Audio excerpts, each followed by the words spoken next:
हामासा हगारनो नागिराखै इजराइलनि खानानै दोननाय सुबुंफोरखौ खानानै दोननाय इजराइलनि सुबुंफोरखौ हगारनांगौब्ला इजराइला हामासनि बाथ्रा लानांगोन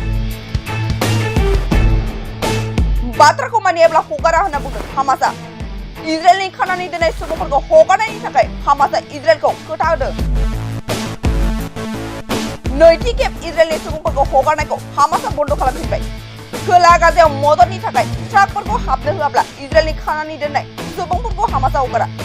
फेलेस्टिननि सुबुंफोरखौ हगारनो राजि जायाखै इजराइला बेनिखायनो हामासा हगाराखै इजराइलनि खानानै दोननाय सुबुंफोरखौ खोला गाजायाव फैनाय ट्राकफोरखौ होबथानो मोननाय नङा इजराइला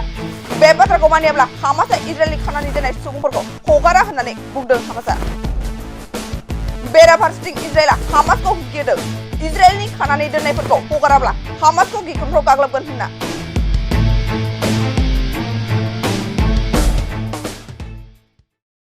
बाजाज कम्पानिनि बाइक सालायनो मोजां मोनग्राफोरनि थाखाय गोजोनथाव खौरां लोगोसेनो बेसेन नाङाजासे 5 लिटार पेट्रल गंनै हेलमेट सीट कभार 12 टाइम्स वाशिं कुपन मोननो हागोन।